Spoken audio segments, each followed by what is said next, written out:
9 may bayrami ул безнең өчен иң бөек бәйрәмнәрнең берсе. Без ул бәйрәмне көтеп алабыз. Кулымда минем бүген инде 2 бабаемның да фотосурәте. Алар икесе дә сугышта катнашканнар. Яра алып, исән-сау кайтып, аннары инде гаиләләр корып яшәгәннәр. Хузин Миргазиян бабай, без аны бәләкәй чакта дәвәти дип йөртәдерик. Яраланып кайта сугыш вакытында 4 бала була, 4 баласына да югары белем биреп, алар шундый бик матур гаилә булып яшәделәр. Уң якта минем Дәүләтша бабай, Зиганшин Дәүләтша, артиллериядә хезмәт итә ул, аның кырыенда шортлау була да, ул ранение алып, шулай яраланып кайта. Аның бер ягы инвалид булып кайта инде, бер ягы бер нәрсә сизмидер иде. Шуңа күрә без балалар булганда, аңа шаккатадыр инде, ул биялисез генә кычыткан җыеп бирәдер безгә тавыкларны ашатырга. Аның шулай ук инвалидный Запорожец машинасы бар иде, ул безне җәй көне шуның белән пишәнгә, җиләккә йөртәдер. Минем үземнең менә әни ягыннан бабкай, Гали бабкайлар инде мәрхүмнәр сугыштан әйләнеп кайтты. Аның орденнары, медальләре да бар. Менә әти ягыннан бабкай 41 елны июль аенда китә, менә 41 елның сентябрьдә менә аның да бар, без аның памятнигына таптык, братский могиласына таптык, аның извещениесе да бар. Ул геройларча һәлак була. Шушы нидә сугышта бу Демянский котел, Валдай тирәләрендә инде монда 41 елның бик каты сугышлар була. Бу шунда, аның тарихын бик белеп бетереп булмый, менә памятниге бар, фамилиясе ян итеп язып куелган.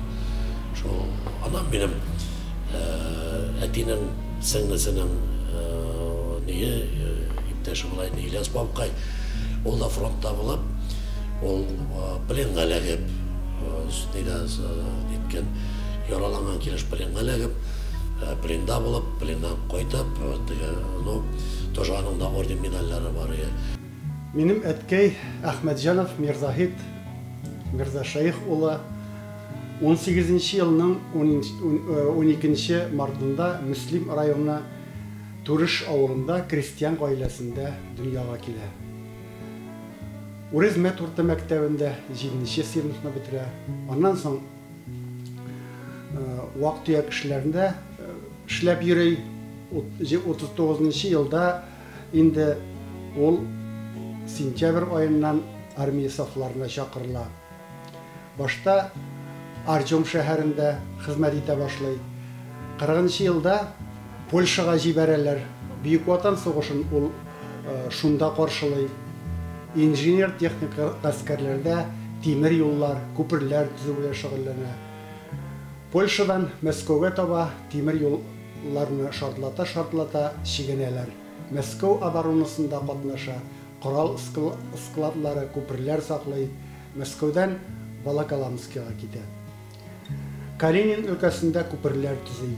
Ул булган җирләр Великий Луки, Вязьма, Орел, Латвия, Кингисберг, Владивосток һәм башка шәһәрләр. Япониягә каршы сугыш башлангач, Кытайга кирип китәләр. Маньчжур, Хайлар, Харбин шәһәрләрендә була. Сугыш тамамлагач, аларның частын Кавказга күчерәләр. Туапсе, Сочи шәһәрләрендә хезмәт итә. Кара диңгезенә ныгыту эше белән шөгыльләнәләр. Әткәй туган якка бары тик 1948 елда гына әйләнеп кайта. Бик күп сугыштан медальләр белән, сугыштагы медальләр белән бүләкләнә. Сугыштан соң хисапчылар әзерли торган курсларда укый. Иске Карамалы авылындагы МТСта узак еллар, 15 елдан артык эшли. Үзешчән сәнгатьтә дә катнашты, музыканы бик яратты. Саратов гармонында уйнады, вак-төяк балта эшләрендә үзе башкарды. 96 елның 21 октябренә кадәр яшәп вафат булды. Минем бабам Зинатуллин Гайдулла улы 1894 елда Секе авылында дөньяга килә. Һәм 48 яшендә фронтка чакырылып, анда 1947 елга кадәр хезмәт итә. Без бабабыз белән горурланабыз. Без ул кемнәр? Без аның 100дән артык оныклары, без аның 100дән артык оныкчыклары, һәм инде аның дәвамчылары. Бабама рәхмәт сүзләрен әйтәсем килә. Һәм аның рухлары шат булып, тыныч йоклавын телим. Babam Солтанов Гыйльмахан Мөхәммәд Солтан улы үзенең бер туган инәләре Фатих, Нәҗип алар инде сугышның беренче көннәреннән Яңа Карамал авылыннан сугышка алыналар. Һәм ни кызганыч, эш бер туганда әйләнеп кайтмый.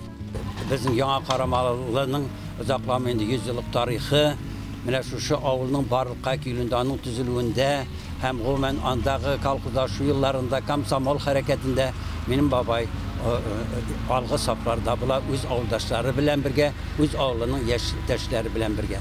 Бабай сугышка киткәндә әткәгә 7 генә яшь булып кала. Һәм инде бабай яраланганнан соң Уфа госпиталендә ята, һәм инде терелгәннән соң кире фронтка китә. Бабам минем Тулы өлкәсе Белов шәһәре янында хәлак була. Минем әтием Садриев Миннәхмәт. Ул 29 yaşında сугышка китә. 1 май көнне 42 ел 1942 елның 1 майында алар сугышка комбайнчы, изге хезмәт кешесе, бик җыр күңелле кеше булган, барлык кешеләрен яраткан, эшен яхшы башкарган. Менә шушындый афат безнең илгә килде. Мин аны белмим, ул киткәндә мин яшьтә 2 айлык бала булганмын. Ул сөйгә җылы киткән инде. Мин әнкәйләрнең эшләгәннәрен хәтерлим. Сугыш биткәндә миңа 5 яшь тулмаган әле, ләкин мин басуда үскән малай. Утаганда без шунда булдык, ир белән һәрберсенең берәр, икешәр, өчәр бала. Авылда бит эшләр кеше калмады, картлар һәм балалар. Без инде үзебезне карап шунда Аллаһ карабыз, безне карап. Камылгаттан үскән балалар инде без. Арыш басуы, будай басуы, болында пишән вакытында менә шундый. Һәм мине гаҗәпләндерә дә, сокландыра да бер. Без ятимлек сизмәдек. Әти юк дигәнне сизмәгән бездер без. Без ир белән яшәдек, коллектив бергәләп. Һәм моңа өлеш кертте әнкәйләр. Елашып та, җырлашып та алалар иде. Ләкин бер кайчан да төшенкелеккә бирмәделәр. Кул урагы белән шул басуларны урып чыгарга кирәк. Шул басуларны алар чәчтеләр, атлар белән. Ул трактор, комбайннар бит чиратлап әзәз генә эшләп бирделәр. Бүлеп өлеш кертеп кенә. Менә халык шул кадәр бердәмлек белән хатын-кызларның чын батырлыгы булды.